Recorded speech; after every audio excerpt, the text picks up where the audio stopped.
Okay, where are we now? Last time I did any videoing of Rosie, my 67 Plymouth Fury convertible, I was doing the timing chain and timing and all that. And got all that in, got the timing sorted out. Oh, it was in dust here. While I was in there, put a new water pump in there just because, we're in there. I ran a sensor for an aftermarket temperature gauge, ran aftermarket tack, oil pressure gauge, all that stuff, Fiddly stuff, didn't really need, just kind of wanted. Got the timing done. I was hoping that would solve a lot of problems. And the car still ran not great. So that was the timing. I played with it some. Got a timing light on it. It ran fine. I mean, it was set properly. So I figured it was a carburetor. Then I showed earlier I tore the car apart best I could, cleaned it up, and it still wasn't running right. And I found that it would run for 2-3 minutes and then just die. So I gave up. I went to my neighbor across the road. He's an old mechanic. He's retired. Kind of runs a little bit of a shop out of his garage still, but he's a retired mechanic. And he took the carburetor, and I asked him, I said, do what you can. He says it's probably wore out, but he'll do what he can. So he took it, and he soaked it in a sonic bath for like 24 hours or something like that. Put a brand new kit in it. And a few things we noticed. Actually, he asked a bunch of questions of what I'd done. I told him, new cap, rotor, wires, fuel pump, fuel tank, everything. He asked about my points. So I'd set the points. And he said, what'd you set it to? And I said, well, I just used the old school trick of putting a matchbook cover as the spacing for the points. And he kind of looked at me and he handed me a set of feelers and he says, do it properly and get back to me. So I set that up, and that actually helped a lot. A little more responsive in the revving and stuff like that, so it helped. But it still run for a couple minutes and die. So he took the carb, he cleaned it, he put a new kit in it, and I put it on the other day. And originally my plan was to have all this done for June 1st. Well, that didn't happen. Or sorry, July 1st, and that didn't happen. And then next was July 26th, my birthday, which was yesterday. Well, it still hasn't happened. Put the carburetor on and fired up, and it ran better than it's ever run. 2-3 minutes later, it died. So I thought, well, maybe it's running out of fuel. I couldn't see it. Something, I'll try that. So once it died, I took some gas and I poured it down the throat here, and thought, okay, if it fires right up, then it was just out of gas. It's starving for fuel. Or if it doesn't, maybe I flooded it. When I'm trying to figure out too much gas, not enough gas.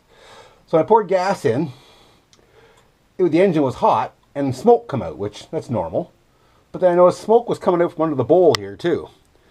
And it's like, that's not good. So it's got a leak, but it's all new gaskets. Well, it turns out I think I got a crack under here. And then also when I poured the gas in the top, the shaft here for the butterflies comes out. Well, gas was pouring out of it. So long story short, this carburetor is just too wore out. Locally, couldn't get a remanufactured one. I did find one in the States. I forget the name of the company. I'll put it in the bottom here. In New Hampshire, I believe it was. And they have 2 or 3 in stock actually for $300. So more money than I wanted to put into it, but that should solve all my problems. So I ordered it yesterday morning. By yesterday afternoon, they had me a FedEx shipping number, and it was already on its way. So hopefully the next couple days, we'll get that new carb on, and she should be on the road. I should be driving it. So yesterday, my birthday, I just spent doing fiddly stuff, making sure the all the lights worked, and license plate lights, stuff like that. And then I went. Oh, what did I do with them now? Here they are. On my parts car had the fender lights that point at you and light up when the signals are on. They mount somewhere around there. So I pulled them off, and I'm going to mount these up. Now the problem is these lights, they're all burned out. And the old school, the original ones, they look like this. They have a slot in them, and you put a screwdriver, you actually unscrew them. And they're all corroded inside, so I bought these little lights from Princess Auto, 3/4 inch amber, they're LEDs. And once I took all the stuff out of the body here, they actually they slide right in there. I put the wires through, and one's ground, one's negative, and so I'm going to wire those up. So I'm going to drill holes in the fender and mount those up the way they're supposed to be. And I'm going to replace my antenna because it was kind of bent and everything. I'm going to put a straight one in. But that's the type of stuff I was doing. So that's where we are. I've done everything: ball joints, tie rod ends, timing chain, water pump, now a new carburetor. Hopefully that should be it. Okay, the never-ending saga of trying to get Rosie, my 67 Plymouth Fury convertible, to run properly. I've been recording some stuff, but haven't really been posting. I've been too busy trying to get this car done, and I wanted to spare you the profanity Olympics because this car's been driving me nuts. Originally, I wanted to have it on the road for July 1st was my deadline. Of course, I missed that. And then I got to my birthday's July 26th. I want to have it for the 26th. Missed that. Today's August 9th. The problem is the car will start, run, idle, no problem. And it seems like once it gets warm, it just dies. It could be just sitting in the driveway. After a few minutes, it dies. Or if I go for a drive, after a few blocks, it dies. So, here's what I've done so far. I thought it was a fuel issue. So I've had the carburetor, actually you see me tear apart the original carburetor and clean it. And that didn't help. So I paid a guy to rebuild it for me, a retired mechanic. And he said the carburetor's pretty worn out, do best he can. He rebuilt it, cleaned it up, put it in a sonic cleaner. And it ran probably better than it ever had, but it still died after a few minutes. So, and he did say the carb was wore out. So I broke down and I bought a remanufactured one from a company called United Carburetor. Great people to deal with. I ordered it on a Friday of a long weekend, Friday morning, and by Friday afternoon I had a FedEx number with a tracking number, and it was delivered Tuesday because Monday was a holiday.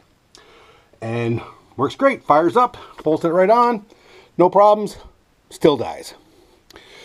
So I figure I've done everything on the fuel system. It's got a new gas tank, pickup, all new lines, new fuel pump, line to the carburetor, new carburetor. It should work, but it still stalls. So now I started thinking electrical. So I started over here at the ballast resistor because everybody who has a Mopar, or everybody knows anything about Mopars, knows old ones have these ballast resistors. Anytime something electrical goes wrong, they always say, oh, it's the ballast resistor. You need to carry an extra one in your glove box. So what it does is it takes 12 volts from the car, the alternator, and drops it down to goes through, drops it down to about 8 to 10 volts. It goes to your coil. So I was measuring it there, and I was getting 12 volts of the coil. So I'm only supposed to get 8 to 10. So I replaced that. So I had a couple of those, replaced that, fire it up, idles for a while, gets warm, it dies. Actually, I've got to the point where I have a circuit I take two laps around my block, and the car dies on the second lap, almost completing it. Every time, same spot. So took the ballast resistor out of the equation. That's new, not it. Maybe the coil is screwed up. Maybe I've cooked it. Replace the coil. Brand spanking new coil. Same thing. Take it for a trip, dies the exact same spot. Pulled the cap off. It's got new plugs and plug wires and cap and rotor and all that. Underneath the cap, I changed the points in the condensers. Same thing. I got into the voltage regulator on the firewall. Changed that. Same thing. I had done the timing chain at one point, and I had set the timing, so it's not the timing. Somebody suggested once that on these old Chryslers, down here, there's a flap that opens and closes. When the engine's cold, it stays closed, and it uses the heat from the exhaust to heat the intake manifold. So when it's cold, it helps it warm up quicker. And then once the engine warms up, that opens, and then it's just like a regular exhaust system. Because I was starting to wonder maybe I'm boiling fuel. So I had to drop the exhaust system to find out that that flap's not even there anymore. Someone's pulled it out. Like there's supposed to be a spring on the outside here, and that's all gone, but maybe it came off and maybe it was seized, but I pulled it all apart. And the flap's already been removed years ago, and so that's not an issue. So that wasn't that. So then I took my fuel line and I routed it away from the engine up underneath here to the carburetor, and I covered it in this heat shielding, figuring that'll solve my boiling problem, if that's what that is. No difference. Still the exact same thing. So back to my electrical. I cleaned up my starter relay, cleaned all the contacts there. No difference. The plugs that go into the bulkhead, I pulled them all off, cleaned them, make for a good contact, plug them back in. No difference. I did find a wire that was partly melted though. I'll put a picture in here. It was light blue and it turned to almost black and it was bumpy. So it had been melted. Cut it out, replaced it, no difference. I thought, well, I better check other electrical stuff. So then I went through all the wiring, and in along here, wires from the alternator go up and across. I found 3 wires that were melted almost right through. Put a picture in here again. For the alternator. Replace those. No difference. So then I pulled the wires off the back of the alternator, and I thought, well, let's just check the alternator. So with it unplugged, but still running the alternator, I tested the voltage of the alternator, and it was all over the place. It was up and down, and 3, and 17, and 12, and it was just... So I replaced the alternator with another used one, but tested it, that's fine. Plug it all in, same thing. What else have I done? I started to go into the wiring underneath the dash, figuring, oh, maybe it's the ignition switch. If it's wiggling, because I still think it's an electrical problem, because my amp gauge seems to drop a bit too. So, bypassed the ignition, ran the car, still died. Then I realized my amp gauge slipping is probably this ancient belt. Wasn't very tight and it was slipping. It wasn't squealing, but it was slipping. So, that gets rid of the electrical. So, back to the carburetor. I thought, well, when it dies, the best thing to do is I leave it for a half hour or so, cool off, come back, fires right up, no problem. So I started to wonder maybe fuel again. I've never played with these carbs. I know nothing about them. Anyways, through some internet tutorial, I learned on the front, underneath here, you can't see them, there's 2 screws. They're idle adjustment screws. And I left them alone where they were. I learned how to set them. They suggested screwing them all the way in and then backing them out 3.5 turns. And that'll make it run richer. And then fire the car up, let it warm up, and then take turns going them in half a turn each, keep it equal. Makes it leaner and leaner until it starts to stumble, and then go back a half a turn. So I did that, and that made a big difference. It idles great, and then now when it stalls, it actually starts up again. So that was an improvement. So I think my problem is I got a bunch of little things that are all contributing to it. Like I said, the wires, the ballast resistor, the alternator, the carburetor running lean. So I fixed all that. Better, still stalls. Check for vacuum leaks, still stalls. I was running out of things to do, and then the last time I said, now we fix the carburetor, or reset the carburetor, when it stalls, I can get it to fire up. It's a little harder, but it does fire up.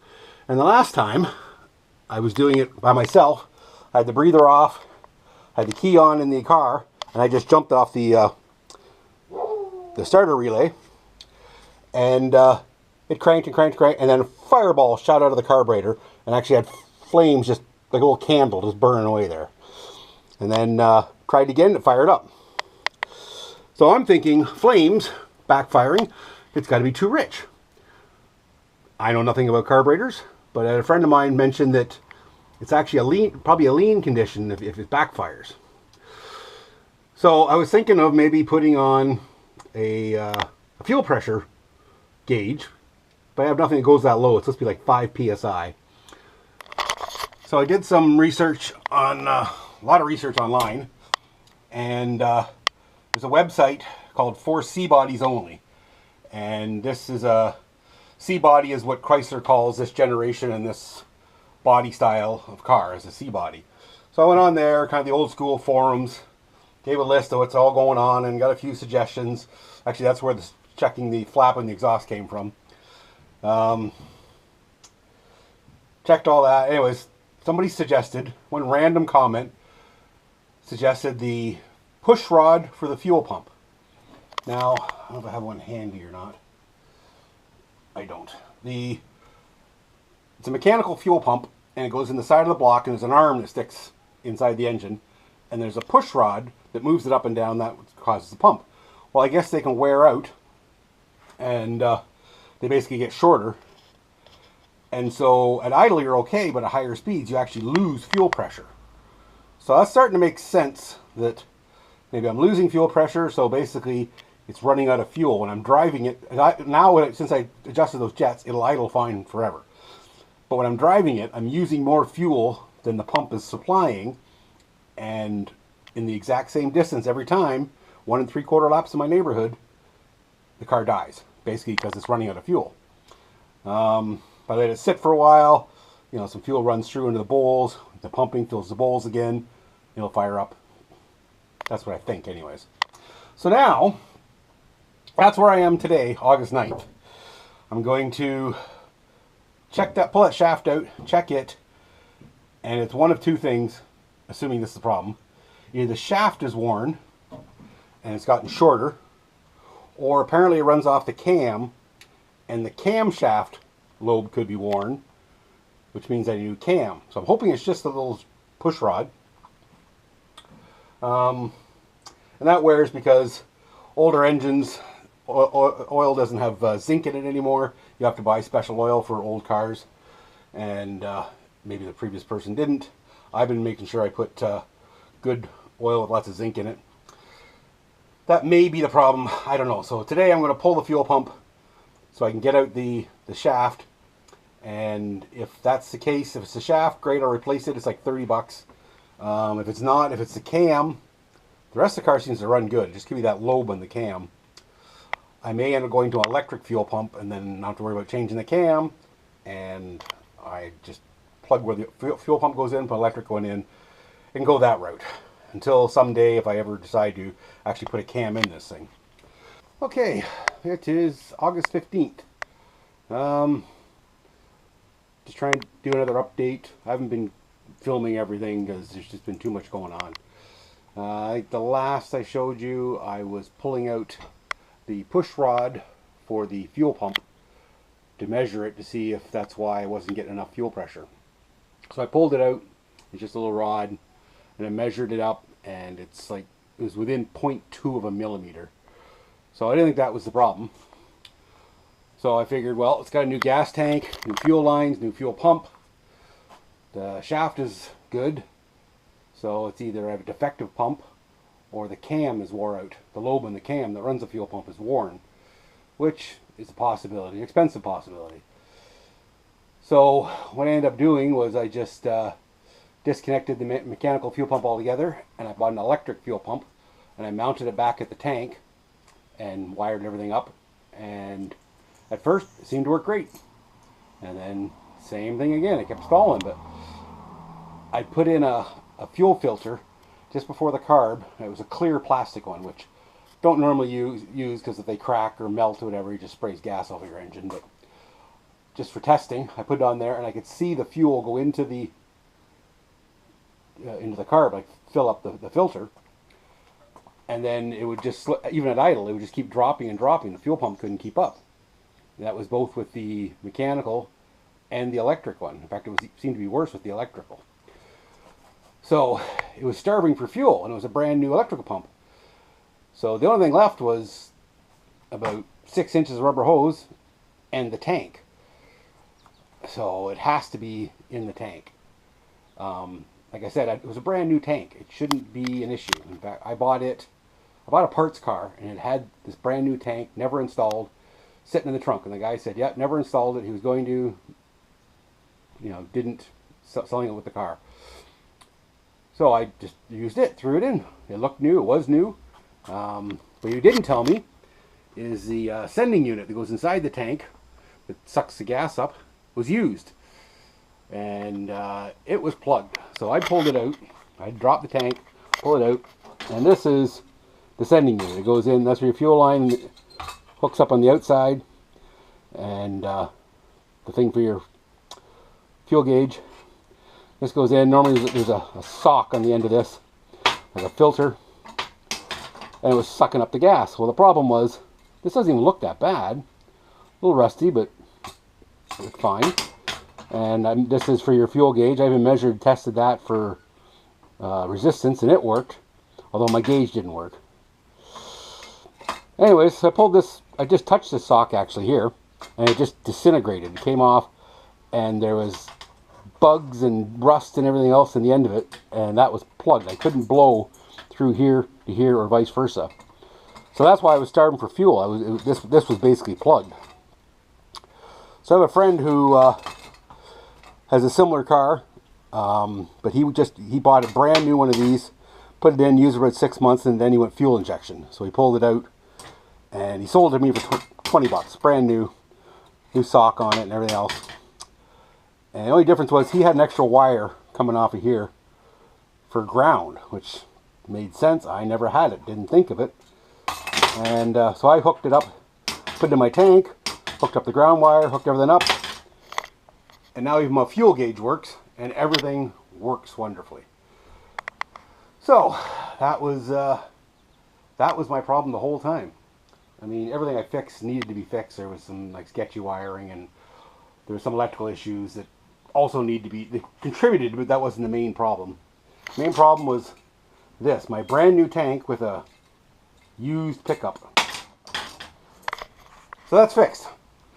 So yeah, it is officially done. So I'll take you for a ride. And then tonight we're going to a cruise night. Little car show, cruise night type things. We're going to take the car out there, but I'm finally done. Yay! So let me give you a rundown of everything I've done to this car. When I bought it, it looks similar. I've showed pictures before and after, and it actually looks pretty good. Most of it's underneath. So starting in the back, I put in new leaf springs, new fuel tank, and now a new sending unit, new shocks, new tires, new rims, a whole new convertible top, which is under here. Seat covers for now, but they're going to be reupholstered this winter. New carpet. Wrap the steering wheel. Added tack and some other gauges down there. Like I said, new carpet. New heater core. Just cleaned up some of the gauges and got everything working. Some switches and stuff like that. New windshield. New shocks in the front. New shocks in front. So all the steering stuff. New tie rod ends. Can't see if I'm getting the car up. Tie rod ends. What's it called? A drag link. Idler arm. All that suspension stuff. Did that. New brakes all the way around. Drums, but new brakes. New cap and rotor, plugs, wires, condenser, points. I put this heat shield on my fuel line, figuring that might have been a problem. New rad hose, new battery, new carburetor. Changed the alternator, the used one, but changed the alternator. Changed the oil. New coil. Full stage regulator, which I came with some spare parts, swapped the regulator out, but I think that's about it. Oh, and I added these are light up turn signals. They're an option on the car. Mine didn't have it, but the parts car I bought had them, so I just swapped them over. These lights inside, they come on when your signals are on, but they were all burnt up and broken and that. So these are just little LED lights from Princess Auto that fit perfectly in there. Did those. Yeah, that's...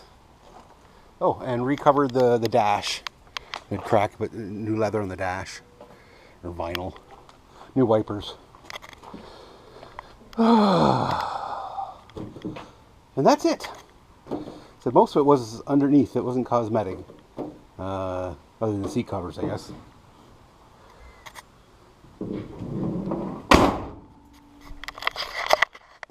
So, that's the end of the build for Rosie anyways.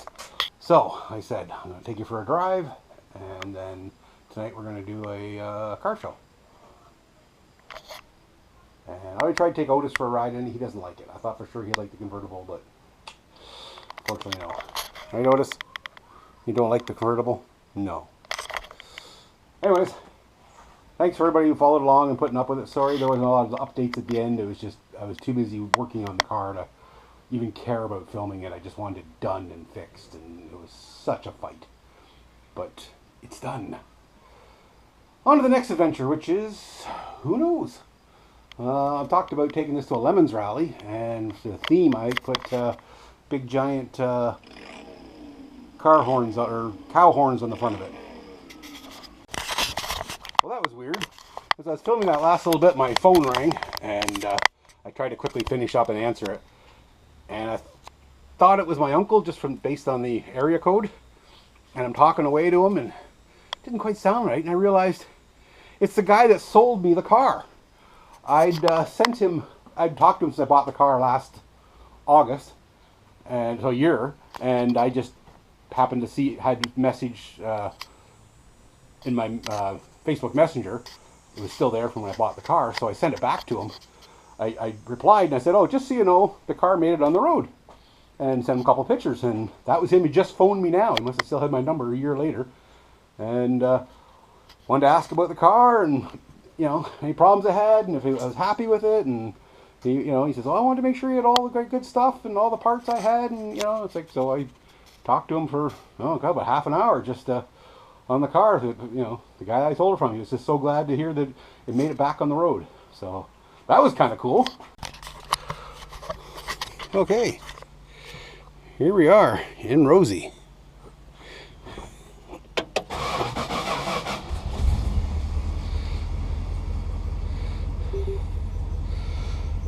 The beep you hear is for my Bluetooth speakers, but I'm not going to put any music on right now. I'm just going to go for a drive.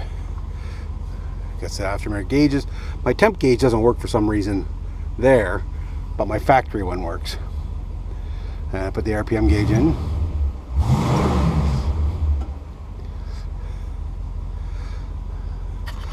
So let's go for a ride.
let's go get a drink.